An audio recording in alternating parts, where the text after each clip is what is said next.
Un grand bonjour à tous. Bienvenue dans cette nouvelle session du Point Marché, justement avec Armignac. Merci d'être présent et d'être fidèle à ce rendez-vous. Donc aujourd'hui, nous accueillons William Charon, spécialiste produit chez Carmignac, pour nous commenter l'actualité sur le marché financier. Bonjour William. Bonjour, bonjour Ymen, bonjour à tous. Alors, n'hésitez absolument pas, chers participants, à poser vos questions. Nous nous ferons un plaisir d'y répondre. Du coup, on va commencer avec l'évolution des principaux indicateurs économiques et les commentaires correspondants. William, je te laisse la parole. Merci Ymen. Donc oui, bonjour à tous. Euh, Vous en avez maintenant l'habitude, on va faire un petit récapitulatif de ce qui s'est passé la semaine précédente. Sans grande surprise, les marchés ont encore une fois été rythmés par l'inflation et les craintes sur la croissance. On a notamment eu les premiers chiffres de la croissance pour la zone euro, donc qui atteint 8,6%. En rythme annuel. On a la moitié des pays de la zone euro, donc sur les 19 pays de la zone euro qui ont des chiffres d'inflation supérieurs à 10%. En rythme annuel, notamment marqué par les coûts de l'énergie. On en avait déjà parlé. Il y a les craintes d'une rupture d'approvisionnement de gaz qui commence également à faire naître des craintes de récession plus importantes que prévues en Europe, parce qu'on pourrait potentiellement avoir des répercussions sur l'activité économique. Je pense notamment à l'activité, je sais pas, manufacturière, hein, qui est très gourmande en énergie. Et donc tout ça, ça crée une atmosphère de crainte de récession qui sont de plus en plus importantes, que ce soit en Europe ou aux États-Unis. On a également eu des chiffres sur l'industrie manufacturière américaine qui laissaient craindre une récession à venir, ou en tout cas des craintes de récession. Et donc qu'est-ce qu'on observe sur les marchés? Eh ben, on observe tout d'abord que les marchés actions n'ont pas conservé leur momentum de la semaine dernière. Ils enregistrent globalement une baisse. C'est la 11e baisse hebdomadaire sur les 13 dernières semaines. Donc on est vraiment dans un marché baissier très intense. On en reviendra d'ailleurs un petit peu plus dans la partie macroéconomique. À l'inverse, sur la partie obligataire, ça fait 3 semaines qu'on observe une baisse des taux d'intérêt et donc on va dire une petite reprise des indices obligataires, aussi bien des obligations d'État que les obligations d'entreprise. Et ça, c'est marqué justement parce que euh, les craintes de récession sont de plus en plus importantes. Et donc cette baisse des taux, quelque part, elle montre que les banquiers centraux, le marché ne croit peut-être pas autant que les banquiers centraux sur les banquiers centraux et sur le narratif des banquiers centraux qui est qu'ils vont combattre l'inflation coûte que coûte. On l'a encore vu, il y a eu une conférence à Sintra de tous les plus grands argentiers, donc les plus grands banquiers centraux de tous les pays développés qui a eu lieu la semaine dernière. Leur ton était résolument de lutter contre l'inflation et que c'était leur priorité numéro une, mais quand on regarde ce qui se passe sur les marchés, on a l'impression que les opérateurs, en tout cas les investisseurs, ne croient pas vraiment pour le moment à cette volonté de l'inflation et il y a dans les prix quelque part une entre guillemets une erreur de politique monétaire dans les prochaines semaines. C'est pour ça qu'on observe une baisse sur les taux. Donc ça, c'est ce qui s'est passé sur les marchés la semaine dernière. Entendu. Maintenant, effectivement, passons au zoom macroéconomique. Et là, pour le coup, effectivement, cette actualité va concerner, notamment comment dire, la photographie que l'on a à date, justement, donc sur les marchés financiers. Exactement. Alors je voulais on se voit chaque semaine où on parle de ce qui s'est passé la semaine dernière. Je pense que c'est bien aussi parfois de prendre un peu de recul. Et cette semaine, ça tombe très bien. La semaine dernière, c'était la fin du semestre. Qu'est-ce qu'on observe en prenant un petit peu de recul? C'était un semestre historique de tout point. On a eu le pire semestre depuis 40 ans. Si on regarde la performance des actions, des obligations du Trésor, des obligations les mieux notées, donc qui sont appelées investment grade, et également des obligations à haut rendement, donc les moins bien notées. Si on prend la meilleure performance de ces quatre classes d'actifs, la meilleure performance que vous auriez pu faire, c'est à peu près moins 10%. Sachant que les actions sont à moins 20, hein, le S&P 500 par exemple aux États-Unis connaît son pire semestre depuis 1970. Donc on est vraiment sur un premier semestre qui a été historique, qui s'explique par quoi? Une inflation sans précédente, la réponse des banquiers centraux, notamment aux États-Unis, mais également en Europe, et bien entendu ce qui s'est passé sur le front ukrainien avec la guerre en Ukraine et la crise énergétique qui s'ensuivit, qui a justement été un moteur de plus à cette inflation. Et maintenant, ce qu'on peut se poser comme question, c'est qu'est-ce qui va se passer? Ça, c'est ce qu'on a vécu. Qu'est-ce qui va se passer dans les prochains mois? Nous, chez Carmignac, on pense que dans les prochains mois, on va toujours être tiraillé entre cette inflation qui va être persistante et cette potentiellement son impact sur la croissance, donc potentiellement une récession. Les banques centrales, elles sont coincées là. Pour le moment, comme je l'expliquais, le marché, il pense que le point d'inflexion a été fait et que on est maintenant plus inquiet par les craintes de la croissance que par l'inflation. C'est pas forcément notre vue chez nous. On pense qu'il va y avoir cette inflexion, qu'elle est pas tout de suite, elle n'est pas pour le moment parce que l'inflation est toujours persistante. On n'a pas encore vu vraiment de véritables chiffres qui nous montraient des baisses de l'inflation importantes. Et ça, c'est vraiment quelque chose qu'il va falloir regarder dans les prochains mois. Et pour finir sur une note un petit peu plus positive, hein, parce qu'on parle d'inflation, de récession, c'est pas forcément positif, il va également falloir voir ce qui se passe du côté chinois, potentiellement un espoir pour la croissance mondiale avec une politique de soutien du gouvernement qui devrait être plus accommodante et notamment au fur et à mesure que la situation sanitaire s'améliore dans le pays. Donc il pourrait avoir en Chine une situation bien différente de ce qu'on voit chez ses homologues occidentaux. Donc ça, c'est vraiment pour le côté macroéconomique. Après, si on veut parler euh, un peu plus sur des actifs risqués, c'est justement le point que je voulais parler par la Juste- suite. Alors justement, effectivement, là pour le coup, concernant la minute pédagogique, tu as choisi de parler des obligations et notamment de la prime de risque des obligations d'entreprise. Oui, puisque justement, on a plusieurs typologies donc d'obligations, les obligations d'État pour le coup et les obligations ici d'entreprise. Et là, donc c'est la prime de risque. On te laisse éventuellement donc aborder le sujet. Merci. Alors exactement, on parle souvent d'actions comme les actifs dits risqués. Il y a également d'autres actifs risqués connus par les investisseurs qui sont les obligations d'entreprise. Les obligations d'entreprise, à la différence des obligations d'État, euh, elles ont ce qu'on appelle enfin, les obligations d'État ont aussi des primes de risque, mais on a une prime de risque d'obligation d'entreprise. Donc, qu'est-ce qui est une prime de risque? Une prime de risque, c'est souvent exprimé en pourcentage et ça constitue la différence entre le rendement d'un placement sûr, donc d'un placement à taux sans risque, on va penser par exemple au Bund allemand ou à l'OAT française, et un rendement plus risqué, donc dans ce cas-là, l'obligation d'entreprise. C'est quelque part le rendement supplémentaire qu'un investisseur va demander ou bénéficiera en compensation de son investissement qui sera plus risqué. Donc ce rendement supplémentaire, il dépend de plusieurs facteurs. Le premier facteur, ça va être le risque spécifique à l'émetteur, le taux de défaut, le taux de recouvrement, c'est-à-dire l'avantage d'une obligation, c'est que s'il y a défaut, on peut quand même récupérer une partie des actifs de l'entreprise, à la différence par exemple d'un investissement en action. Euh, donc ça, c'est quelque chose qui va être important, donc les fondamentaux de l'entreprise.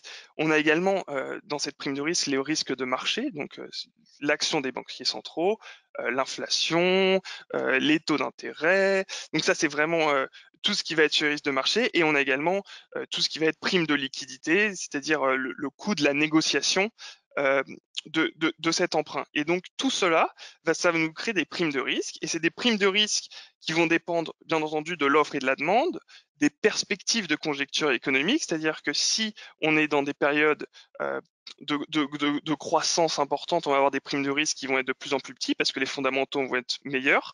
À l'inverse, si on arrive dans des périodes de récession, les primes de risque vont s'élargir et devenir de plus en plus grandes parce qu'il va y avoir des craintes sur de potentiels plus importants nombre de défauts.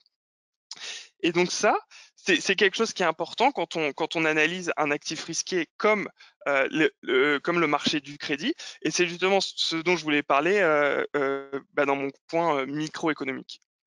Alors du coup, passons justement à ce point microéconomique pour le coup. Et donc, il s'agit donc du zoom sur le marché du crédit, donc des obligations d'entreprise, comme tu l'as évoqué. Et là, je te laisse également donc faire ton commentaire. Oui.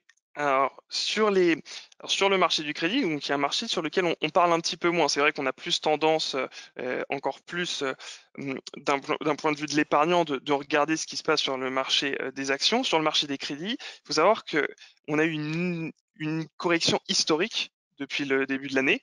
On est à peu près à -13, -14% sur le semestre. C'est le plus important repli depuis que les indices existent. Donc c'est vraiment un repli historique.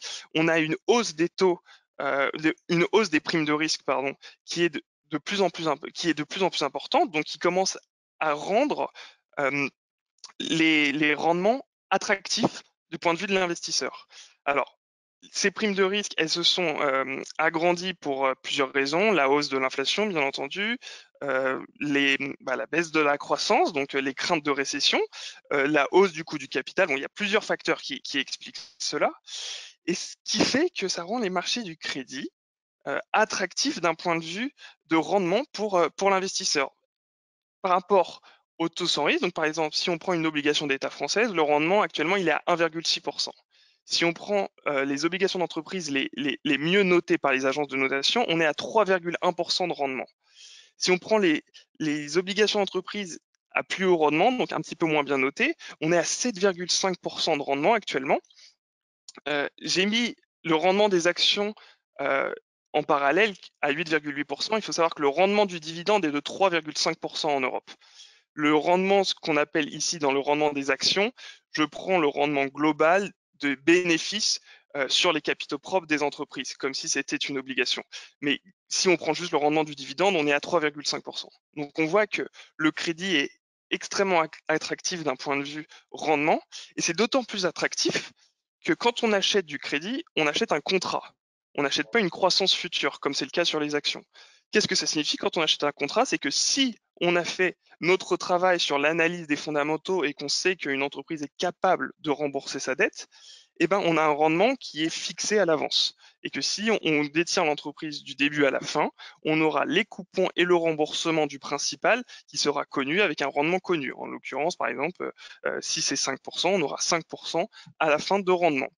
Et ça, c'est quand même extrêmement attractif. En fait, ce que Et tu essaies de...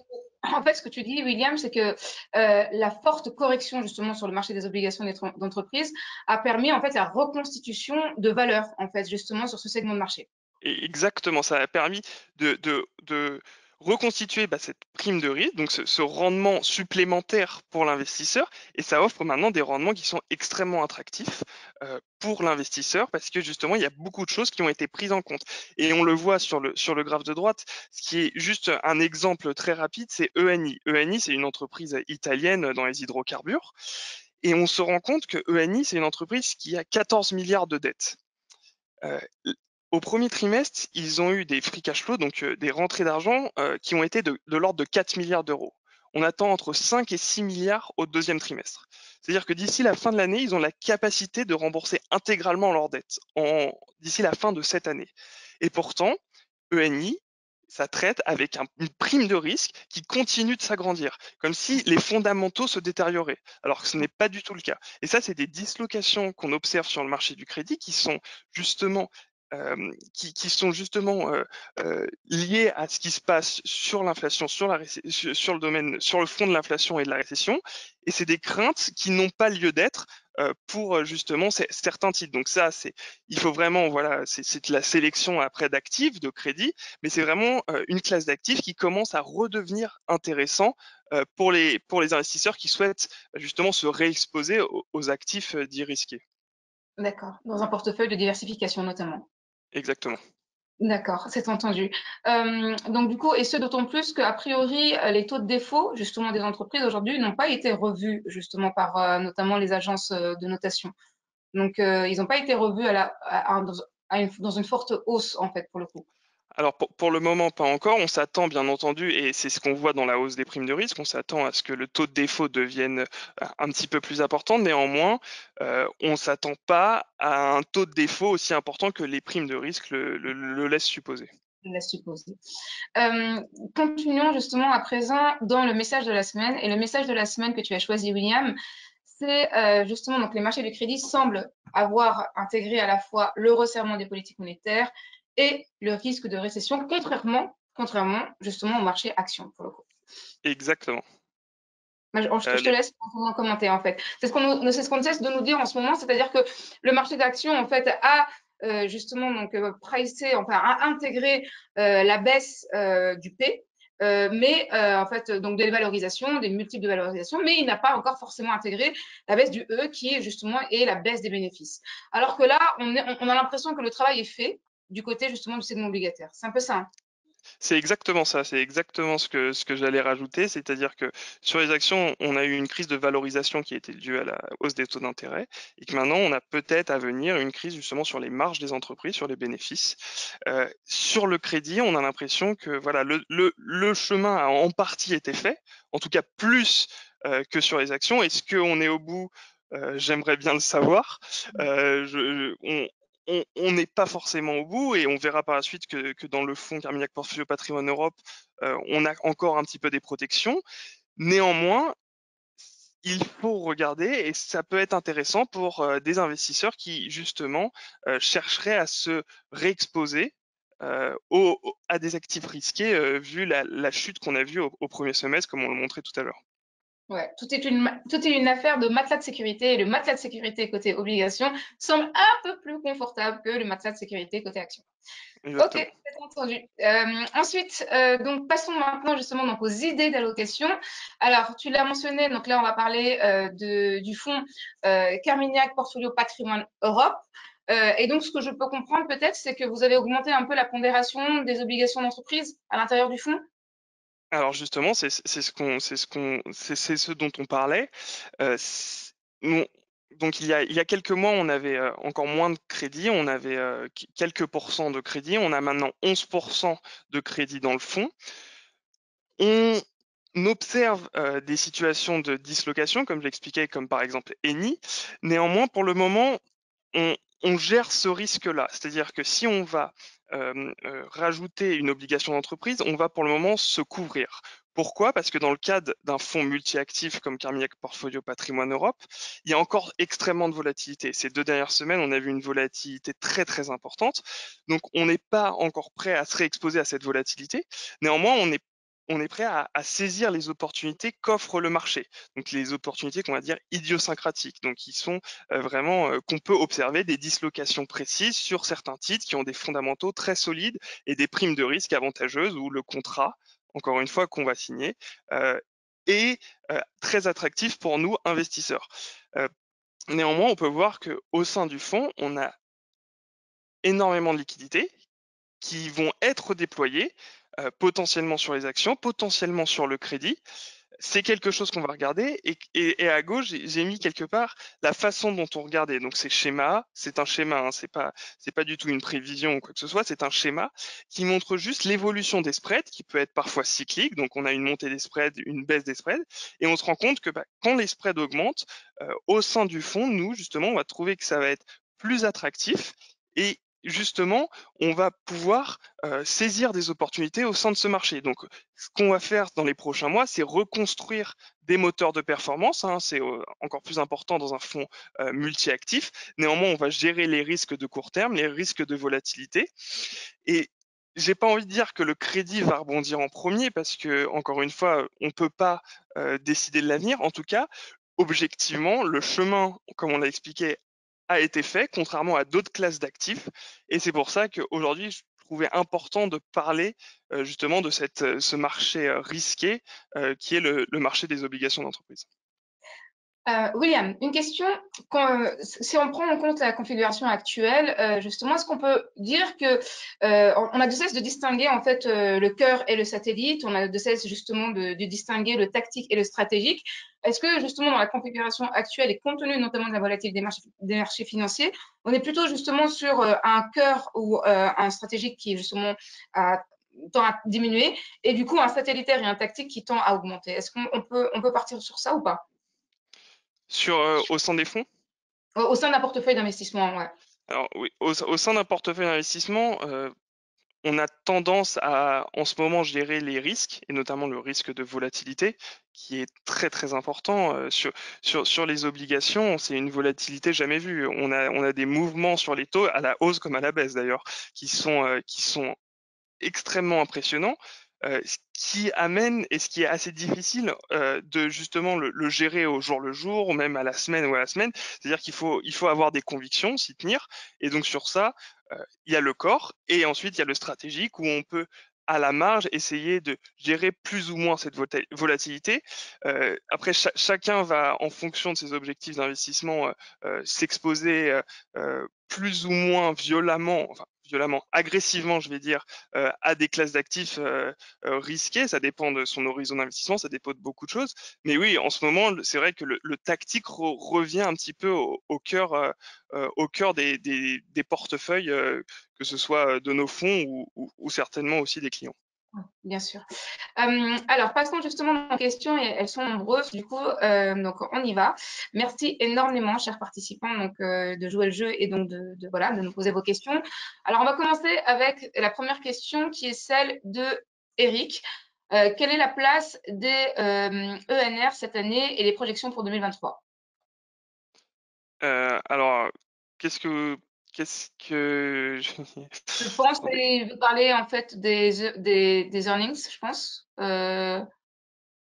Des Parce que pour Alors, j'ai moi, pas ENR, on parle d'énergie renouvelable, donc Ouais, justement, mais je pense qu'il peut parler des projections de croissance, justement, donc des bénéfices, en fait, peut-être de ce segment de marché.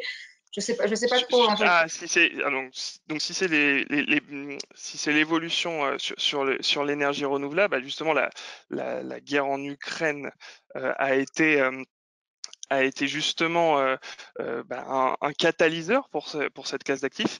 On a vu la crise énergétique qu'on peut voir en Europe. Bah justement, ça va pour cette classe d'actifs qui est plutôt une classe d'actifs de croissance, donc qui aurait dû souffrir de la remontée des taux, finalement a assez bien tenu parce que justement, il y a plus de croissance à venir que anticipé pour contrer ce qui se passe sur le marché, notamment du gaz et également du pétrole. Donc c'est un marché qui est intéressant, qui est notamment intéressant en Europe parce qu'il y a la plupart des leaders mondiaux qui sont européens. Donc c'est quelque chose qu'il faut regarder. Euh, Néanmoins, c'est un marché de long terme, c'est un marché de croissance, dont il faut toujours faire un petit peu attention. Donc, dans le fond, par exemple, Carmignac Portfolio Patrimoine Europe, on a une exposition aux énergies renouvelables qu'on avait réduite en 2021 et qu'on a réaugmentée au fur et à mesure de 2022, parce que justement, c'est un marché de croissance de long terme. Donc, c'est un moteur de performance à long terme. Pour 2023 ou 2024, bien entendu, que euh, il va y avoir des résultats qui seront attendus à la hausse. Maintenant, c'est aux entreprises j'ai envie de dire, de délivrer et de montrer que justement cette croissance a vraiment lieu et que ces entreprises vont pouvoir répondre à la demande qui est devenue très très importante. Alors, trois autres questions, William. La première, donc, de Jérôme. Quels sont les repères qui permettent de savoir si le marché a intégré la donne à moyen terme et à court terme? Les repères clés. Alors, ça dépend sur quel type de marché, si c'est sur les D'accord. marchés actions ou sur les marchés du crédit. Ça, c'est bon, on peut parler du marché action, je pense, hein, du marché action.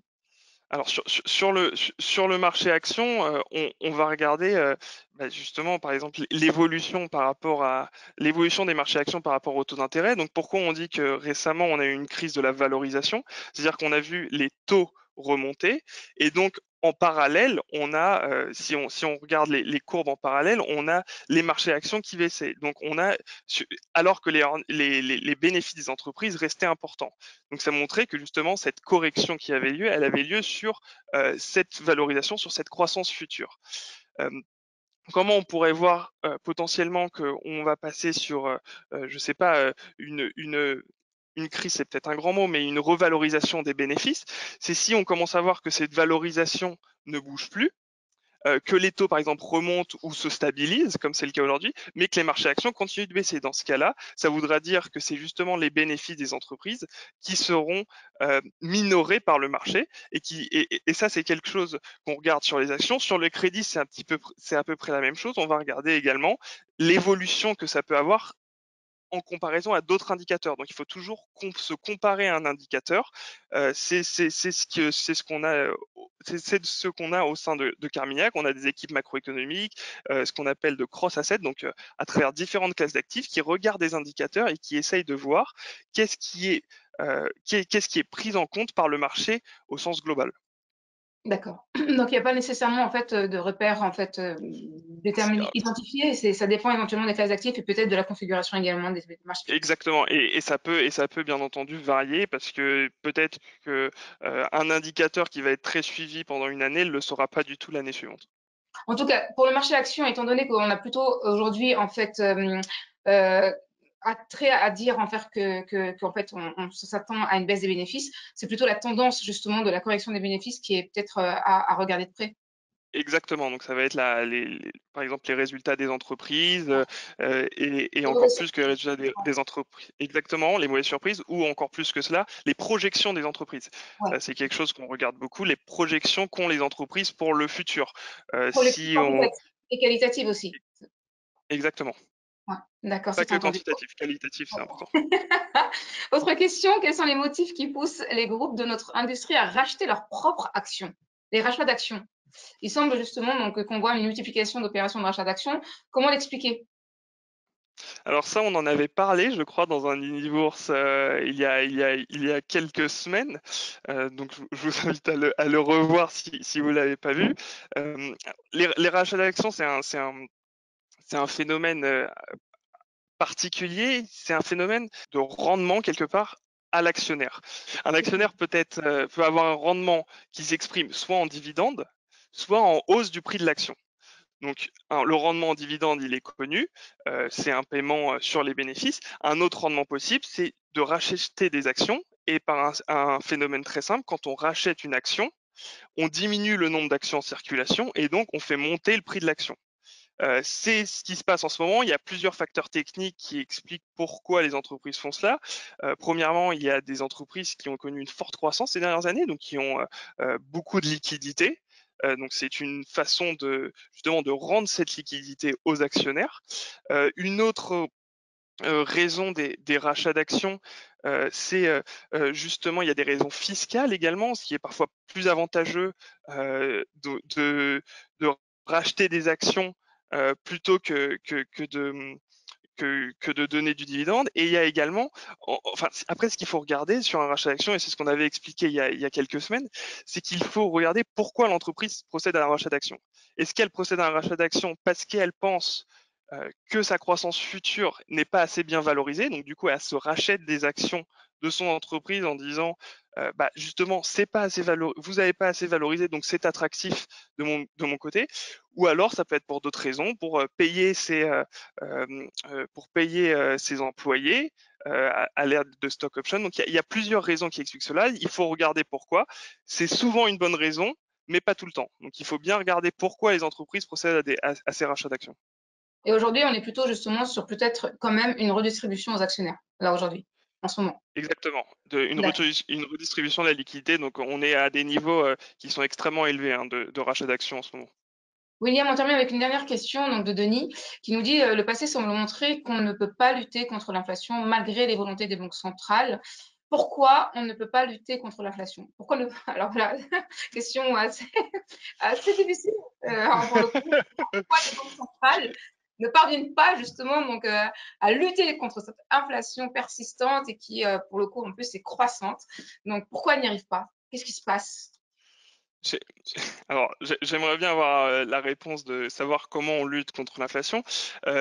Après, je serais pas aussi catégorique. Je trouve que les banques centrales sont arrivées à gérer l'inflation, hein. On l'a vu ces 15-20 dernières années où on avait une inflation très faible. Même parfois, les banques centraux voulaient avoir un petit peu plus d'inflation que ce qu'on avait. Actuellement, l'inflation, elle est difficilement gérable parce qu'il y a eu une surchauffe avec le Covid. Il y a eu un élément exogène qui a été la guerre en Ukraine qui a créé une inflation qui est difficilement gérable pour les banquiers centraux. Euh, le banquier central, actuellement, sa priorité, ça va être l'inflation. Il va, le problème, c'est qu'il va devoir à la fois réduire cette inflation à court terme, mais surtout à long terme. Et c'est ça qui l'intéresse, le banquier central.